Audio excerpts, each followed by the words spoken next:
Everyone and welcome back to this brand new video. Now for today we're going to be playing Ozolith combo.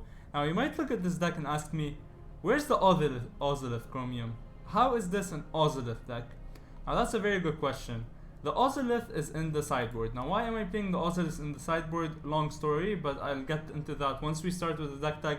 But what the deck is trying to pull off is having the Ozolith, Sarkhan, Teferi Master of Time, and Portrait of Sanctuary on the field at the same time. Now why do I want to do that? Because this establishes an infinite combo loop. Now how is that? If you have Sarkhan on the field, you plus him, Sarkhan is gonna become a creature. Alright, so when he becomes a creature, he has 6 loyalty counters on it. So if you bounce it with Portrait of Sanctuary, you're gonna bounce a creature that has 6 loyalty counters. So the Ozolith is gonna get 6 loyalty counters on it. But Sarkhan also turns Teferi into a creature. So now Teferi is a creature. So the Ozolith at the beginning of combat will put 6 loyalty counters on Teferi. So you can just plus your Teferi, it has 10 counters, and then you go to your opponent's turn, minus 10, get an extra turn. Or you could also plus your Teferi on your opponent's turn, get back to your turn, minus 10, take 2 extra turns, and then keep on going with the infinite turn loop. Now if you didn't get this combo, I'm going to show it to you against Sparky now, and then we're going to continue with the DeckTech. Alright, so this is the position you're trying to get in. We have an active Sarkhan on the field. Now all you need to do is just to play your Teferi. Sparky, yes, we are getting moving. You're gonna plus your Sarkhan. So now you have a creature and a creature. So you're then again minus, activate your Portal of Sanctuary. You're gonna bounce your Sarkhan into your hand. That's gonna trigger the Ozolith and put 6 loyalty counters on it. And then you can replay your Sarkhan, it doesn't really matter. I mean, at this stage you're gonna get extra turns. You can just play your land plus Sarkhan again. It literally does not change anything. You're gonna plus Teferi, although you have 0 cards in hand, but like that doesn't matter. Now you're gonna put all of these loyalty counters on Teferi himself, take action. And now what you could do is you can simply just ulti on your opponent's turn, or if you want to for sure loop the infinite turns forever. I'm gonna obviously defend my planeswalkers, because like you know, defending your planeswalkers is important. We're gonna block. Alright, sure, we can take 2. So now I'm gonna plus Teferi once again. Alright, I did not expect this, to be honest. Sparky putting the MVP moves. Alright, it doesn't really matter, Sarkhan's still alive. So now, all you need to do is just to plus your Teferi. After plussing your Teferi, it doesn't really matter what happens. And now the loop is established, literally. So you can just plus Sarkhan, bounce Sarkhan all over again. Now you can minus your Teferi, minus 10. You take 2 extra turns after that. You're gonna usually have 2 turns. You can then just go into combat, put your Teferi Master of Time tokens on it, and now since you have a 4/4 dragon that's attacking, you simply have infinite turns, infinite combat steps, infinite damage. So that's what we are trying to accomplish, and now let's get into our DeckTech. Alright, so now that you know how the combo exactly works, let me discuss why I went with the Teamer route. Now the main problem with the deck that I tried to build, I tried going with this combo with the control route. I tried to play Grixis control. Now the problem with it was that Portrait of Sanctuary and the Ozolith were kind of dead cards. They never served a purpose except for accomplishing the combo, so that was a problem. And then I thought to myself, in what shell can this combo fit in a way that it doesn't really disrupt the main plan? So Portrait of Sanctuary bounces creatures to your hand. So how can you really abuse creatures bouncing to your hand? The answer to that question is having something that copies their abilities, and Lucky Clover exactly fit that bill. So Lucky Clover says whenever you cast an adventure, instant or sorcery spell, you copy it. Meaning that if I ever have, like for example, Bonecrusher Giant on the field, if I cast it, I'm gonna have Stomp, I'm gonna get to play Stomp twice.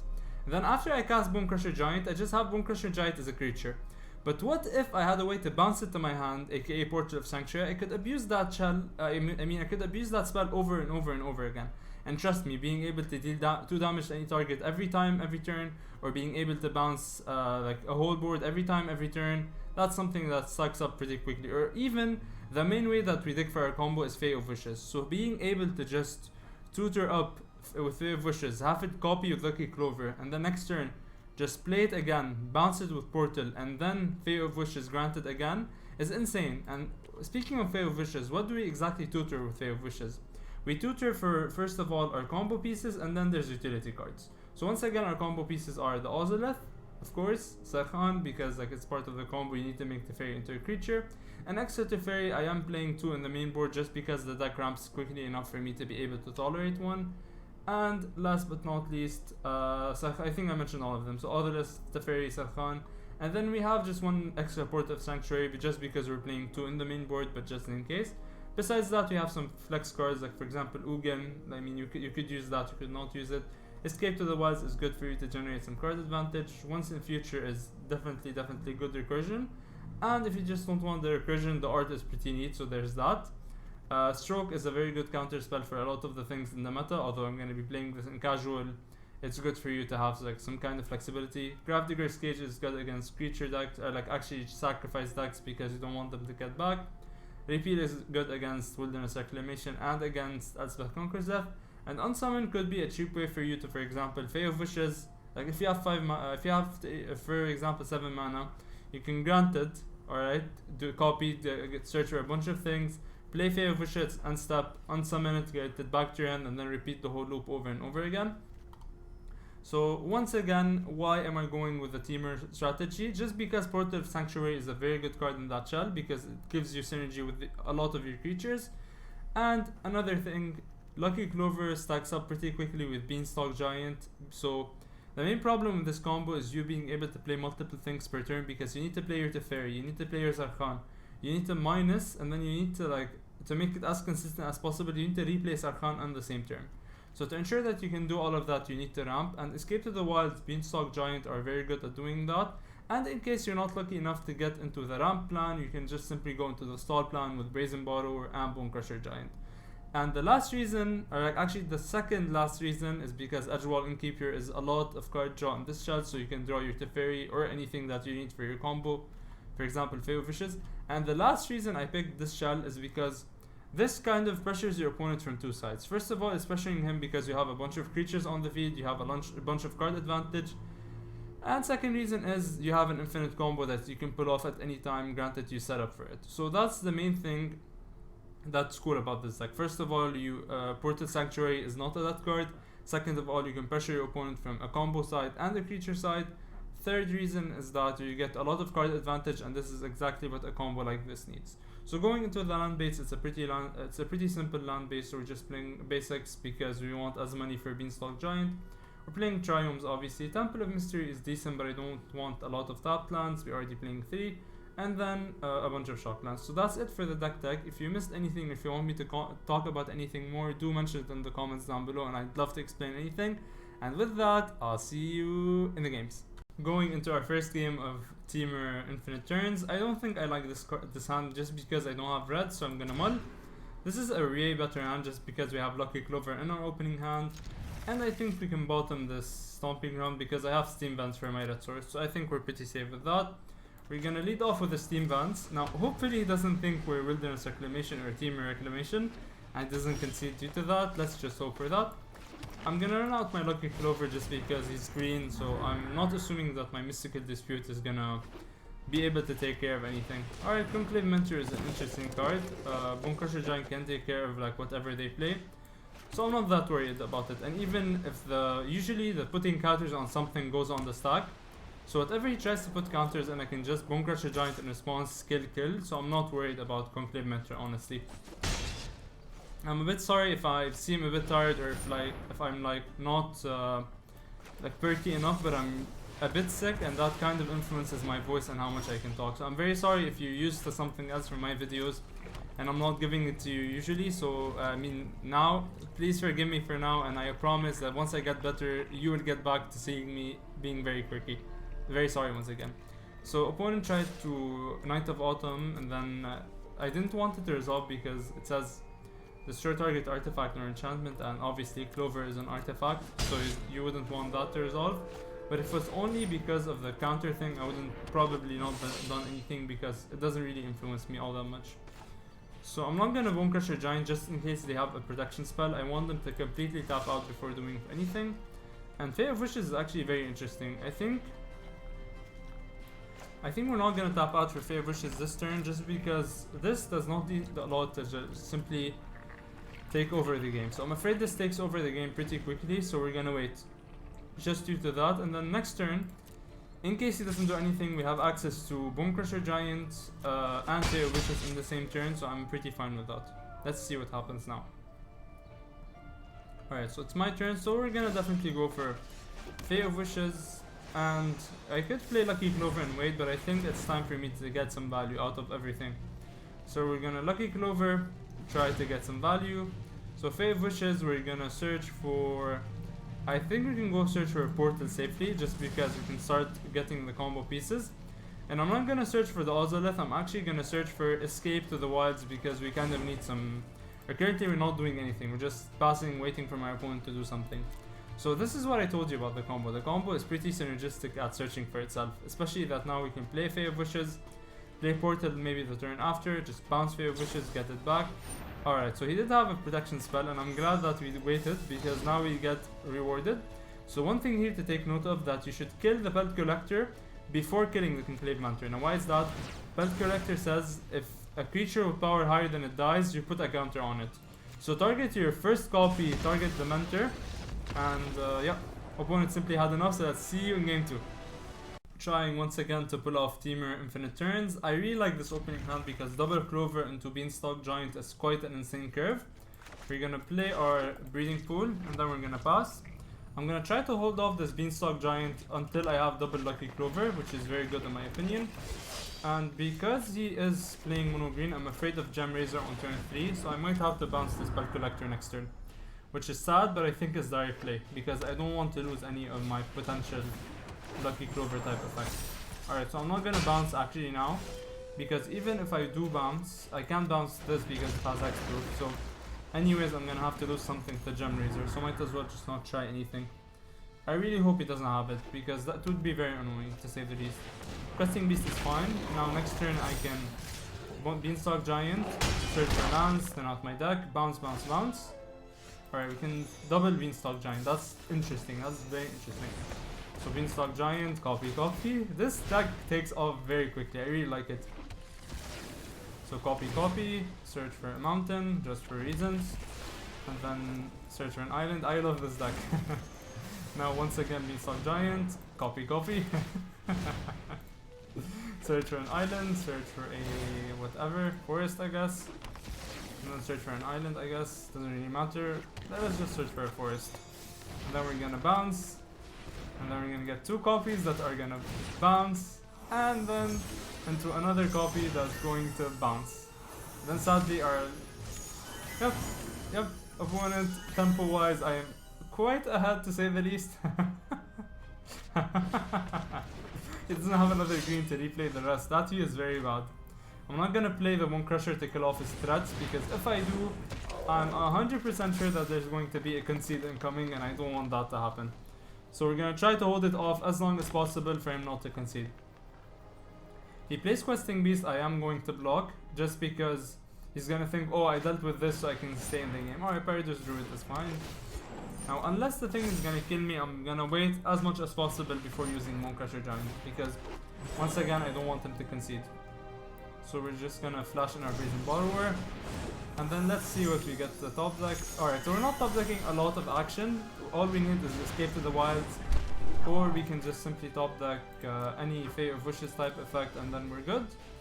Alright, so let's see what our opponent can do with 6 mana. Questing Beast is okay with me.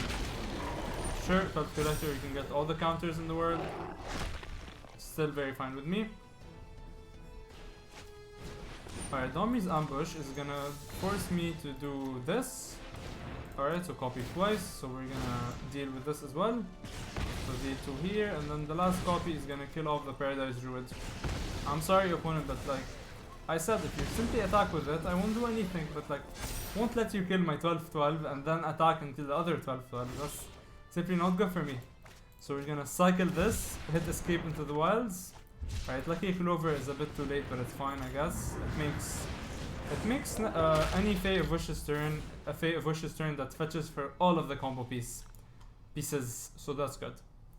Let's see what our opponent can do now.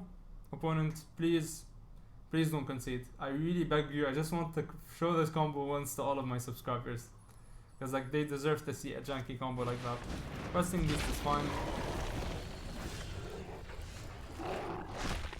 So yes, very interesting magic. We keep on top decking lands after land after land.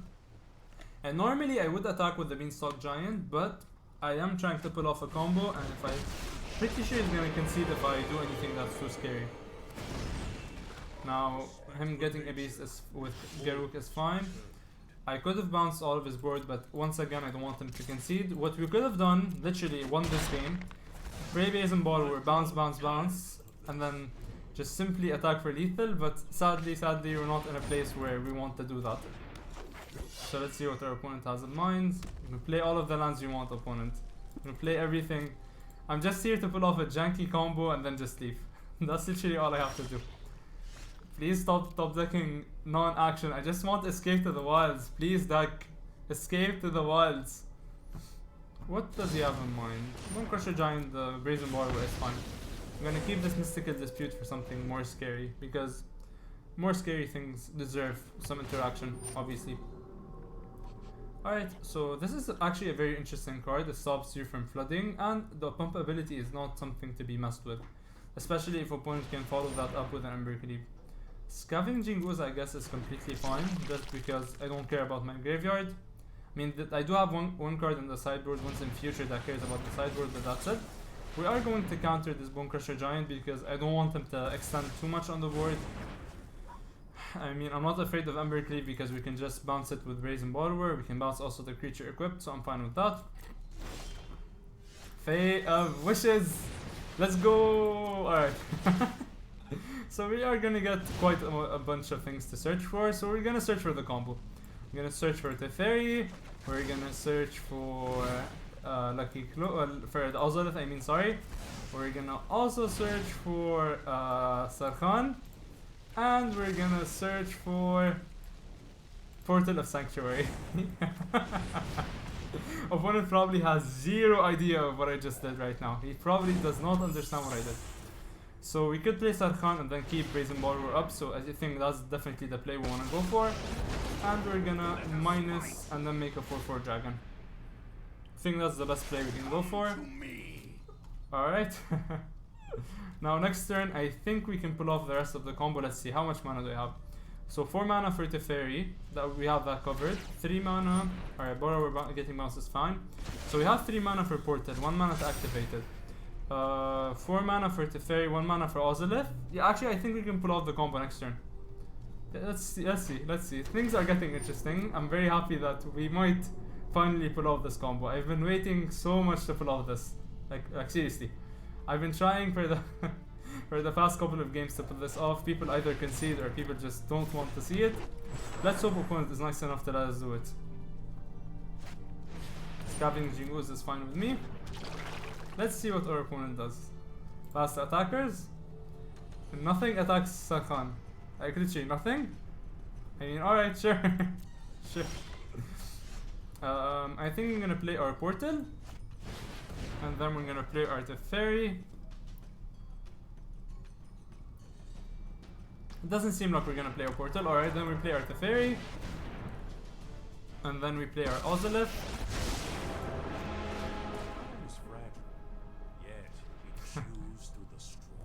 I seriously love this combo. Alright, so we're not gonna go infinite this turn, but we can go infinite the next turn. So I'm gonna plus Teferi to draw this card, and I'm actually gonna bounce Teferi, just because bouncing him ensures that next turn we get to pull off this combo because it bumps Sarkhan a bunch.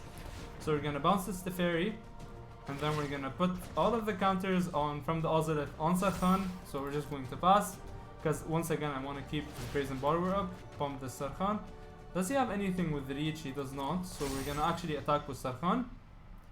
Alright, so opponent, please let me attack. Opponent is considering things. Don't know what they are, but he is considering things. So we're just gonna attack you for 4. And hopefully, it seems like the opponent is not gonna concede. So let's hope that we can chill and we can actually pull off this combo. So next turn we can play Teferi plus Sarkhan. Put 8 counters on the Ozolith, put all of them on Teferi, so that raises him up to 11. Minus 10, go infinite. That's the plan. That's the plan. Let's just hope that I get to pull it off. Please, opponent, do not concede. Like, for the love of everything, do not concede. He's getting his Scavenging Ooze to be quite big. I think there is an Ember Cleave coming our way. There's definitely an Ember Cleave coming our way. So let's see what opponent does. Opponent plays a land, that's fine with me. I'm actually super excited to pull off this combo. Opponent, please do not concede. Please do not concede. Let's see what's the plan. What's the plan, opponent? What is the plan?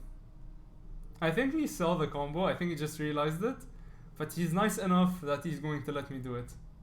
Please don't concede. For the love of everything, don't hit that concede button. Alright, opponent taking his time, and he can take all of the time he wants as long as I get to just minus the Teferi and then take 2 extra turns. Opponent, please, please, for the love of everything, do not concede. Alright, so it seems that he is roping us, but I'm gonna believe in him. But since he's taking some time, I'm gonna stay hydrated. So it turns out he's not roping us, so I'm fine with that. Now we need to block carefully because this is the most crucial turn in this game. So let's do some careful math, and sadly we got rid of the Paradise Druids already. Sure, sure. So Paradise Druid is not something we need to worry about. That's cool enough already. Sarkhan giving us extra turns and protecting us. So we're gonna block this way, block this way, block this way. Actually, that doesn't really matter. Block this way, block this way. I'm gonna block the Bonecrusher Giant here, block the Beanstalk Giant here, and block this way. And I think we're fine. Even if he has an Ember Cleave, you can just Brazen Borrower it. So opponent, what's the plan? Is there an Ember Cleave coming our way? Currently, as it stands, we are taking how much? Currently, as it stands, we're taking 4 plus 3, that's 7. So in case there's no Ember Cleave, we're fine. In case there is an Ember Cleave, you can just bounce. Alright, so there's no Ember Cleave from my logic. Is it enough for lethal? No. So we're taking, let's make sure I'm blocking correctly. Yeah, we're just taking 9. Alright, so I don't have to do anything. Once again, I'm not doing anything because anything that would tilt my opponent would cause him to concede, and I don't want him to concede. Alright, so we're down to 2. And we can now actually play our Teferi. No good game, no good game, no good game, no good game. Please don't concede. Plus Sarkhan. And then bounce our Sarkhan. Target our Teferi Master of Time. We actually get to pull this off. Thank you, opponent. I love you, opponent. I'm not gonna attack. I just want to pull off this once. Opponent, please take it into consideration. And we finally get to pull off some extra turn goodness. Thankfully. This is such a good feeling, guys. You don't even understand how good this feels. Alright, so plus our Sarkhan. And then we're gonna bounce the Sarkhan with the first Poster Sanctuary, and then we're gonna play our Sarkhan. We're gonna plus him again, and then we're gonna bounce him again. Now we have 14 counters on our Ozolith. The combo is insane. Good game, opponent, guys. So you can continuously loop this, but opponent has been nice enough to let us do this combo, so I'm just gonna attack and end his misery. So guys, that's gonna be pretty much it for the video. If you did enjoy this content, please do consider subscribing because it helps the channel a lot. If you want to help the channel out more than that, you can check out my Patreon link in the description down below. And speaking of patrons, I wanted to thank my patrons because they are the ones making my content possible. And a huge shout out to I'm Mark Mac. And with that, I'll see you guys next time.